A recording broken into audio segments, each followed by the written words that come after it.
점잖고 평화로운 나라 캐나다. 제가 트루도 총리 영상에서 그렇게 표현을 했는데요. 근데 가끔 헷갈릴 때도 있습니다. 사실은 상남자의 나라인가? 네, 긴 설 연휴가 끝났습니다. 아무래도 연휴가 길다 보니까 많은 분들이 해외여행을 다니시더라고요. SNS라든지 뉴스라든지 보면은 정말 많은 사람들이 밖에 나가려고 줄을 서고 있는 모습 다들 보셨을 겁니다. 사실 여행을 간다는 건 굉장히 즐거운 일인데 공항에 가서 줄을 서고 비행기 기다리고 하는 일은 그렇게 즐거운 일은 아니죠. 더군다나 비행기가 기상 악화라든지 항공사 문제 이런 것 때문에 연발이나 연착을 하게 되면은 짜증나게 공항 라운지에서 기다려야 되고 그런 경험들 아마 있으실 겁니다. 그런데 기상 악화도 아니고 항공사 잘못도 아니고 승객들이 탑승을 거부해서 비행기가 늦게 떠난 일이 있었습니다. 때는 바야흐로 2010년 밴쿠버를 출발해서 몬트리올로 가는 에어 캐나다 비행기에서 있었던 일입니다. 이 비행기를 타고 떠나야 되는 승객들이 보딩 타임이 왔는데도 탑승을 하지 않고 탑승 거부를 한 거예요. 사실 이때 동계올림픽이 열리고 있었죠. 그리고 그날 그 시각에는 남자 아이스 하키 금메달을 두고 캐나다, 미국이 결승전을 벌이고 있었거든요. 에이 설마. 네, 그 설마가 맞습니다. 그 결승전을 보느라 흥분한 승객들이 이거 끝나기 전까지 나 비행기 못 탄다고 다들 탑승 거부를 하는 바람에 결국에는 비행기가 늦게 떠날 수밖에 없었다는 겁니다. 이게 70년이 넘는 에어 캐나다 운항 역사상 처음 있었던 일이라고 하죠. 다행히 결승전은 캐나다의 승리로 돌아가고 그 행복하게 승객들이 에어 캐나다에 올라탔다라는 후문이 있습니다. 사실 스포츠에 대한 애정이 남다른 사람들은 전혀 이해가 안 가는 거는 또 아니에요. 누구라도 마지막 결승전 경기 마지막까지 보고 싶은 거는 사실이죠. 그런데 모든 승객들이 한마음으로 이렇게 탑승을 거부하면서까지 공항 라운지에서 TV로 끝까지 봐야겠다고 하는 거는 정말 드문 일이죠. 그만큼 캐나다 사람들, 특히 캐나다 남자들의 아이스하키에 대한 사랑은 각별하다라고 할 수가 있습니다. 어떻게 보면은 아이스하키는 캐나다 남성들의 마초함, 이것의 정수다라고도 할 수가 있습니다. 실제로 같은 아이스하키라고 하더라도 핀란드라든지 스웨덴 같은 유럽의 아이스하키는 뭔가 기술이라든지 전략이라든지 이런 것들을 고도화시키는 데 집중이 돼 있는 반면 캐나다 같은 경우는 굉장히 거칠고 신체 접촉이 아주 센 걸로 유명하죠. 그러면 캐나다 사람들은 왜 이렇게 아이스하키에 열광하는 것일까? 물론 당연히 아이스하키가 캐나다의 국기 때문이기도 하죠. 엄밀히 따지면 아이스하키는 유럽에서 건너온 거긴 합니다. 네덜란드에서도 빙상 위에서 공을 나무 스틱으로 이렇게 막 치는 경기가 있었다고 하고요. 특히 영국 같은 경우는 밴디라는 게임이 있는데요. 이게 눈 위에서 공을 스틱으로 치는 경기라고 해요. 그러다가 19세기 중반쯤 돼서 영국이랑 프랑스에서 이민자들이 캐나다로 넘어오게 되고 그리고 그 사람들이 아이스하키와 비슷한 경기를 시작을 합니다. 그런데 현대적인 아이스하키가 가장 먼저 출발한 곳은 바로 몬트리올입니다. 1875년 3월 3일 몬트리올에서 현대 스타일의 아이스하키 경기가 공식적으로 처음 열렸다고 하죠. 3월도 추워요. 캐나다 몬트리올은. 그리고 이 경기에서 최초로 퍽이 쓰였다고 하죠. 현대 아이스하키 경기 규칙도 몬트리올에 있는 맥길 대학교에서 처음으로 만들어내고 그리고 거기에 기초를 해서 현대 국제 아이스하키 규칙이 만들어졌다고 해요.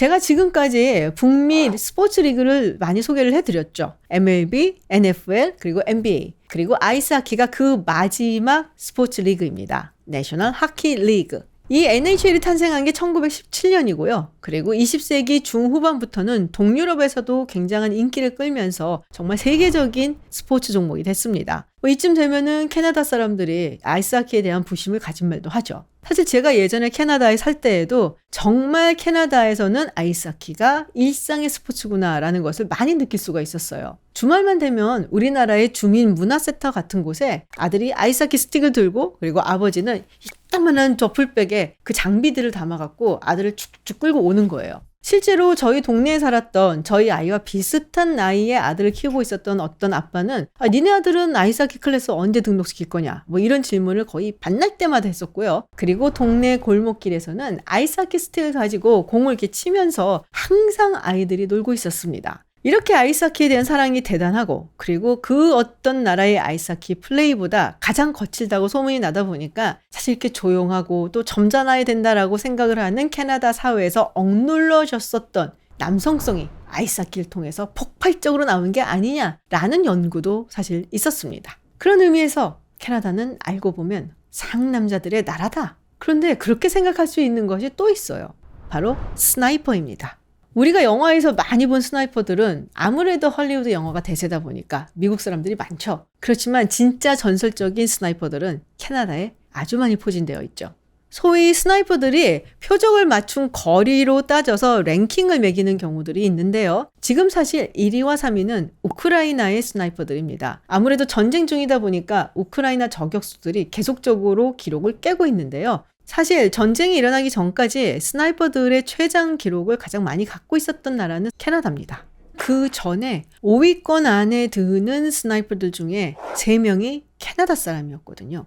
사실 이렇게 먼 거리에서 저격을 정확하게 하기 위해서는 여러 가지가 고려돼야 된다고 하죠. 풍속이라든지 기압이라든지 그리고 지구의 자전까지 고려를 해야 된다라고 하는데요. 사실 우크라이나 저격수들이 이렇게 발군의 실력을 보이기 전까지 이 저격수들은 대체로 영국, 미국, 캐나다, 호주와 같은 나라에서 온 사람들이었어요. 근데 저렇게 순둥이 같은 캐나다 사람들이 뛰어난 전설적인 저격수다? 약간 매치가 안 되잖아요. 근데 1차 세계대전부터 근데 캐나다 저격수들은 그 명성을 날렸다고 합니다. 특히 이때 정말 전설 같은 저격수가 있는데요. 프란시스 페가마가보입니다. 1차 세계대전, 그러니까 1914년부터 1918년까지 378명을 저격했다고 알려져 있죠. 성에서 아시다시피 페가마가보는 캐나다 원주민입니다. 실력이 가장 뛰어난 캐나다 저격수들이 캐나다 원주민 출신이 굉장히 많았다고 해요. 이들의 야생에서의 삶과 저격수에게 요구되는 여러 가지 퀄리티들이 딱 들어맞는다라는 것이죠. 근데 스나이퍼만 뛰어나냐? 놀랍게도 캐나다 군도 매우 뛰어나다라고 정평이 나 있어요. 캐나다 현역 군인이 숫자가 정말 적습니다. 그런데 그 훈련의 강도라든지 이 개개 군인들의 능력이 월등하다라는 것이 아주 정평이 나 있죠. 사실 미국이 개입한 전쟁에서 대부분 캐나다 군인들도 투입이 되어서 함께 싸웠기 때문에 실전 경험도 아주 많고 그래서 캐나다 군의 퀄리티가 높다라고들 이야기를 합니다. 그리고 또 하나 뭐냐? 역시 상남자라 그런지 매우 용맹스럽다라는 거. 그리고 그 용맹스러움이 대표적으로 나타나서 전쟁의 아주 중요한 터닝 포인트가 됐던 적이 있는데요. 그게 바로 한국전쟁입니다. 한국전쟁에 미국, 영국, 그리고 그 다음으로 가장 많은 숫자의 군대를 파병한 것이 바로 캐나다입니다. 그리고 많은 분들이 모르시지만 한국전쟁에서 정말 중요한 전투에서 승전보를 울렸던 것이 바로 또 캐나다군이었죠. 알았어요? 몰랐지? 이 전투가 바로 가평 전투입니다. 2개 대대가 중공군의 사단을 막아낸 전투죠. 그래서 그 당시에 중공군의 춘계 공세를 막을 수 있었다. 라고 하죠. 호주군과 캐나다군이 각각 동쪽과 서쪽을 방어를 하고 있고요. 그리고 뉴질랜드 포병대대 그리고 미국의 전차 중대가 뒤에서 화력 지원을 하고 있었죠. 먼저 공격을 받고 방어를 하던 호주군이 결국엔 철수를 해야 됐고 그리고 캐나다군이 홀로 남아서 방어를 해야 됐던 거죠. 이게 소스마다 조금 수치들이 달라서 저는 브리테니커에서 가지고 왔는데요. 당시 중공군 숫자가 6,000명, 캐나다군 숫자가 450명이었습니다. 그리고 캐나다 군 지도부에서는 사실상 이들에게 옥쇄를 명령했죠.